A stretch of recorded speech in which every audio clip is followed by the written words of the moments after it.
Welcome to our deep dive. We're looking at commercial real estate trends today. You've given us a lot to work with. News articles, economic analyses, even some interesting retail developments. Yeah, quite the mix. We're going to break it all down, help you understand where commercial real estate is headed, especially as we get closer to 2025. Right. A big question is this whole extend and pretend thing. Is it really coming to an end? It's a big question. A lot of folks are wondering. Your sources actually give us a lot to consider. We see stuff about loan modifications, delinquency rates, and even some political and economic factors at play. Yeah, it's all connected. Plus, we've got those specific examples, Mm-hmm. like the McKinney National Airport expansion and Bloomingdale strategy in Texas. Always good to have those real-world examples. Makes it more tangible. Absolutely. Let's start with McKinney, actually. That airport story is fascinating. They're moving forward with a commercial terminal. Yeah. But it's smaller than what they originally proposed. Right. Voters rejected a bigger bond measure last year. Yeah, back in 2023, residents voted down a $200 million bond. Now the city council is moving forward with a $70 million plan. So smaller scale. Yeah, it'll be smaller. 3 gates, 5 parking positions for the planes, but still a big addition. Significant. And they got federal funding for it, right? That's right. They secured some federal funding, Yeah. low-interest infrastructure loans, and grants. Interesting. It seems like there's a lot of faith in the airport's potential. Definitely. The airport already brings in $29 million a year for the region. And with commercial flights on the horizon. That number's only going up. Exactly. Plus, they're working on a separate runway expansion. Another $24 million going into that. McKinney's really investing in their future. It's a great example of how things can work out, even when the first plan hits a roadblock. They adapted, found another way. But let's step back a bit. Look at the bigger picture of lending in commercial real estate. Okay. Your sources point to a lot of loan modifications happening, especially for those non-owner occupied borrowers. Yeah, that's a trend we're watching closely. In the first 9 months of 24, the median percentage of those modifications jumped 65 basis points. That's significant. It is. Any idea what's behind that? Well, one thing that really sticks out is what's happening with the smaller banks. They've seen a huge increase in modifications, like a 217% jump. 217%. Wow, that's a massive increase. What's driving that, do you think? It seems like those smaller banks are feeling the heat. They've got all these underperforming commercial real estate loans. The modifications are a way to buy time, hoping things turn around. They're trying to avoid foreclosures if they can. So it's kind of a temporary fix, kicking the can down the road a bit. You could say that, yeah. It delays things. For some properties, though, it's just delaying the inevitable. And we see this happening in the office CMBS market, too. Only 11% of the loans maturing in September were actually paid off in full. Almost half got short-term extensions. It's a big difference from what we used to see. So lenders are getting less and less patient with just extending things. Seems like it. Does this tie into that extend and pretend question? Definitely. It's all connected. These short-term extensions have helped prevent a total market meltdown. But for how long? The clock's ticking. Lenders are starting to get picky, especially about assets that aren't performing well. Makes sense. They can't just keep extending forever. So what's the timeline here? When do we think things might hit a breaking point? Well, from what the sources suggest, 2025 could be a turning point. We'll likely see more properties in distress hitting the market. That often leads to prices going down, which can create opportunities for some. But challenges for others. Exactly, especially when it comes to financing. That's a crucial point. We've been talking about these big market trends, but how does all this affect someone like you who's actually making decisions about commercial real estate right now? Well, you got to understand the current situation. But you also have to look ahead, anticipate these potential shifts. Lenders might get stricter. Certain sectors like office space are facing headwinds. Yes. All of that has to factor into your strategy. It's not just about finding a good deal. It's about finding a deal that makes sense in this changing environment. Okay, before we go too deep there, I want to touch on something else that popped up in your sources. These smaller stores popping up everywhere. Ah, yes. That's an interesting trend, isn't it? It is. Starbucks, Tim Hortons, even Bloomingdale's are getting in on the act. Everyone seems to be embracing smaller spaces. It seems counterintuitive, though, right? Why make your store smaller when you could have more space for merchandise or customers? It's not just about size. It's about efficiency and adapting to how people shop these days. These smaller formats often help retailers cut costs, streamline their operations, and cater to customers who want things fast and easy. So it's about keeping up with the times. And Exactly. we're seeing this with Bloomingdale's, right? They've got their Bloomies concept. Smaller stores, a more curated selection, a focus on the in-person experience. Right on. And they're opening one of those Bloomies stores in Frisco, Texas, part of a bigger mixed-use development. And speaking of Texas, it's booming with new retail space, Mm. especially what they call first-generation space. Brand new construction, never been occupied. Houston alone has added almost 25 million square feet of it since 2020. That's incredible. Seems like developers are pretty optimistic about Texas. They are. A lot of activity there, a lot of growth. But even within Texas, you see different trends playing out depending on the sector. Retail might be thriving, but the Dallas-Fort Worth multifamily market tells a different story. Yeah, your sources show rents actually going down in Dallas-Fort Worth. Yeah. For the second year in a row. That's kind of surprising given how strong the Texas economy is overall. It is, and these declines are across the board, all property classes. Even those fancy 4- and 5-star rentals, they've dropped by 2.1% over the past year. So what's causing those rent declines? The main thing seems to be a mismatch between supply and demand. They're building more units than the market can absorb. That puts downward pressure on rents. So advantage renters in Dallas-Fort Worth right now. For now, yeah. But the predictions say rents could stabilize in 2025, maybe even start going up again in 2026. Of course, that's just a prediction. Things change. They do. Speaking of changing trends, there's that story about data centers taking off in Irving, Texas. Oh, yeah. Microsoft and QTS Realty Trust, they're planning 7 data centers there. 7. And the city council's giving them some pretty sweet deals to make it happen. Like cutting their property taxes in half for the next decade. That's right, a 50% reduction for 10 years. That's a big commitment. But cities are really fighting to attract those tech giants. Data centers bring jobs, investments, a certain prestige. It's all part of Irving's bigger plan to grow their economy. It reminds us that real estate isn't just about buildings. It's about the economic forces that shape those buildings and the communities around them. And while we're on the topic of transformation, there's that interesting story about the old Raytheon manufacturing plant in Dallas. The one that's becoming a Porsche dealership. That's the one. Park Place Dealerships bought the 15-acre site, planning a big redevelopment. A great example of how old industrial spaces can find new life. Could be retail, entertainment, even housing. Absolutely. It shows how adaptable real estate is. Needs change. Markets change. We're seeing this across the country. Old factories are becoming all sorts of things. It's fascinating. And in this case, it really highlights how strong the luxury car market is in Dallas. An aerospace factory becomes prime real estate for a high-end car dealership. But now, let's zoom out again. Consider the bigger economic and political picture. Okay. Because your sources had some insights there as well. Yeah, there's a lot going on. The Fed's been cutting interest rates, but they're also hinting that they might slow down those cuts in 2025. Right. They just lowered the benchmark rate by 25 basis points. Right. But their message is clear. They're going to be more careful moving forward. And that, combined with some uncertainty about the new Trump administration's policies, Yeah. well, it's making the stock market a bit jittery. Yeah, there's definitely some anxiety. Investors are trying to figure out how those policies will play out, especially when it comes to taxes and tariffs. Could have good and bad effects, depending on the sector. It's a lot to take in. Hard to predict what will happen, but it's important to stay informed. Understand how these big economic and political trends might affect the commercial real estate market. Absolutely. Everything's connected. Creates both opportunities and challenges. Right. Okay, so we've covered a lot in this first part of our deep dive. We talked about specific developments like the airport and that Raytheon plant.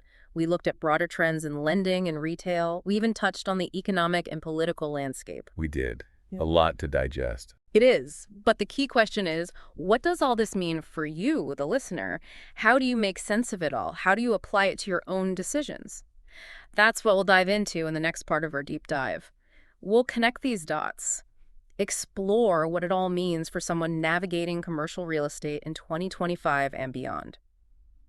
Okay, so we've laid out some pretty big trends that are shaping commercial real estate, but let's get more specific now. What does this all mean for someone who's actually out there trying to navigate this market in 2025? Right. Let's try to connect these dots. We were talking about the potential end of extend and pretend, which could mean more distressed assets hitting the market. That sounds kind of scary, but it could also be a good thing, right? Exactly.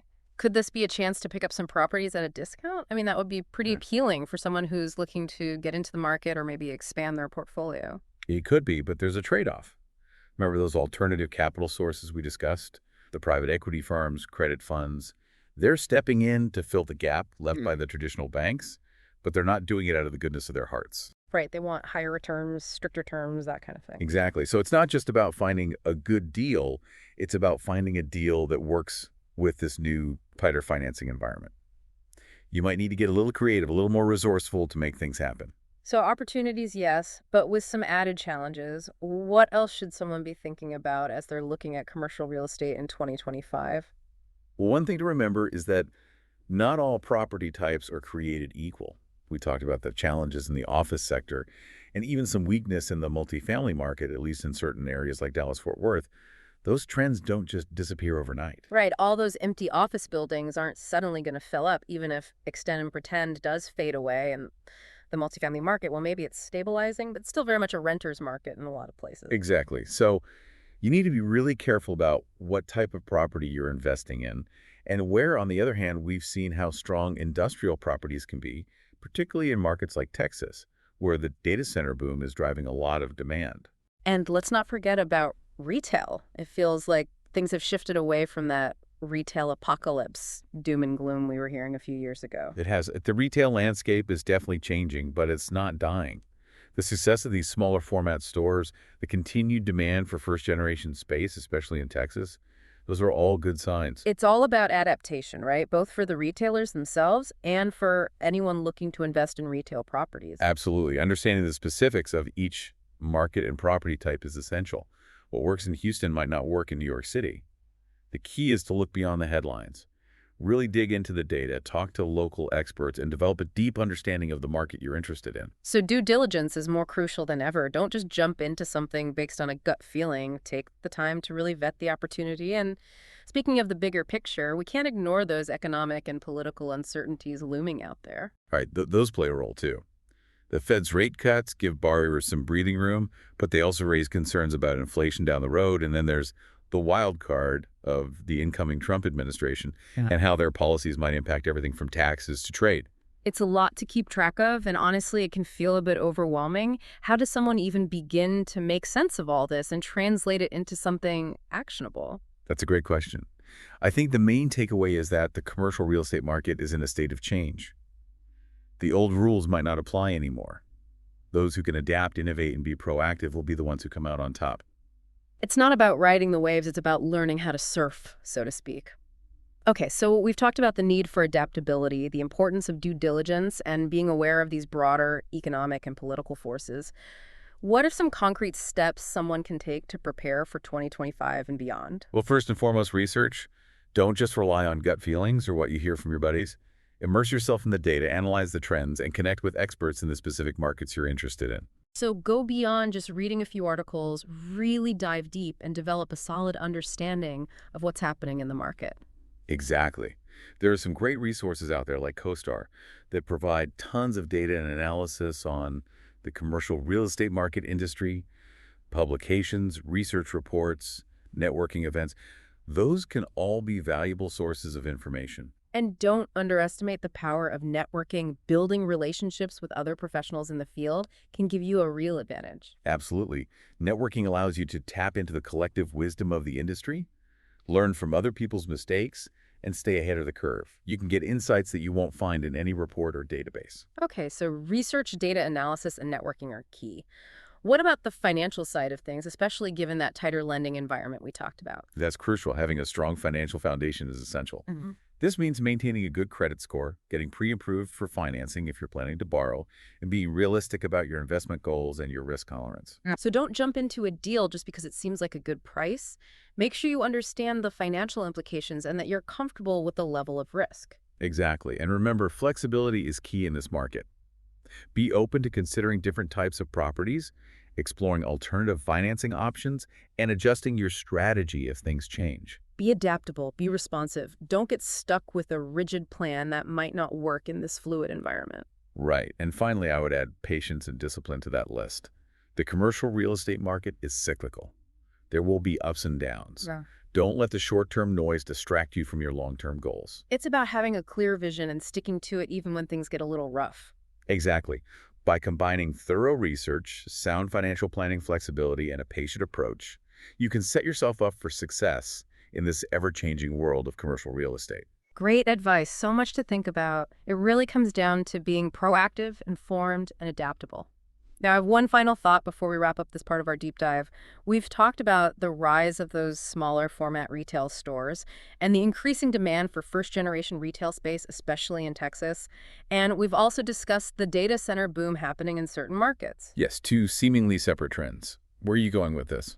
What if those trends could converge? What if data centers became anchors for new retail development? Data centers as retail hubs. That's an interesting idea. Think about it. These data centers create a lot of high-paying jobs, which attracts people who need services, amenities, places to shop and eat. What if developers started incorporating those smaller format retail stores, maybe even some drive-through only concepts, into those data center campuses? That's not something we saw in your sources, but it's definitely food for thought. It could be a win-win, right? Data centers get the convenience of having these amenities on site for their employees, and retailers tap into a built-in customer base with money to spend. It would definitely require some out-of-the-box thinking and collaboration between developers, retailers, and the data center operators themselves. Yeah. But if done right, it could be a really innovative approach to mixed-use development. It's just a thought, but it highlights how important it is to think differently and explore those unconventional opportunities, especially in a market that's changing as rapidly as this one now, with that idea in mind. Let's move on to the final part of our deep dive, where we'll tie everything together and consider the key takeaways for you, our listener. Sounds good. Let's do it. All right, we've covered so much in this deep dive. Airport expansions, loan modifications, the rise of those smaller format stores, data centers booming, even talked about data center retail hubs. It's a lot. You initially came to us with a pretty specific question, though. Right. Is the extend and pretend era truly over in commercial real estate? Yeah, that was the big question. And based on everything we've seen, it's looking like the answer might be yes. The sources really point to lenders getting tired of this game, especially when it comes to those office properties that are struggling. It seems those short-term extensions, the ones that have been keeping things afloat, might be hitting their limit. Exactly. And even big institutional investors are starting to lose patience. We saw that quote from Glenn Grimaldi, the CEO of Naftel Credit Partners. He didn't mince words. He was pretty clear. So heading into 2025, it looks like lenders will be more careful about those extensions, more scrutiny, more demands from borrowers. Right. And for you, the listener, this means you need to be ready for a market that could be a bit wilder, more ups and downs, might be some great deals coming out of distressed sales, but getting the financing, that might be a whole other story. So what can our listeners do to prepare for this shifting market? Any advice? Sharpen those due diligence skills. Don't just skim the surface. Dig deep into those financials. Really understand the local market. Make sure you're comfortable with the risk you're taking on. So it's more than just finding a property with a good price tag. Way more. You have to understand all the details, make sure it fits with your plan and your risk tolerance. Absolutely. And remember, good due diligence isn't just about avoiding the bad deals. It can help you find hidden potential. Maybe that old Raytheon plant isn't just for a Porsche dealership. Maybe it's a chance to build something totally new, a mixed-use development that brings the whole area back to life. It's about seeing the possibilities that other people miss. Having that vision, that entrepreneurial spirit. And speaking of possibilities, we were just talking about the data center boom and the rise of those smaller retail stores. What if someone put those two things together? You're thinking about data centers becoming like anchor tenants for retail. Exactly. Imagine it. A data center campus with a bunch of those smaller stores around it. Maybe some drive-thrus, serving the people who work there and live nearby. A whole new model. Now that's interesting. It's different, for sure. But I like it. Could be a win for everyone. Developers, retailers, the data center companies themselves. Exactly. It shows how thinking outside the box, adapting to the changes, can lead to some really cool opportunities. And I think that's the main takeaway from all of this. The commercial real estate world is constantly changing. You have to embrace the change, stay informed, and be proactive. That's how you thrive. Couldn't have said it better myself. So to our listener, we say embrace the change, stay informed, and never stop exploring. The future of commercial real estate is yours to create. Well said. And with that, I think we've successfully navigated this deep dive into commercial real estate trends. We covered a lot, from airport expansions to those data center retail hubs. Hopefully, you're leaving here feeling more informed and inspired. Knowledge is power, right? The more you understand about this market, the better decisions you'll make. Absolutely. Keep learning, keep exploring, keep pushing the boundaries. Until next time, happy investing, everyone.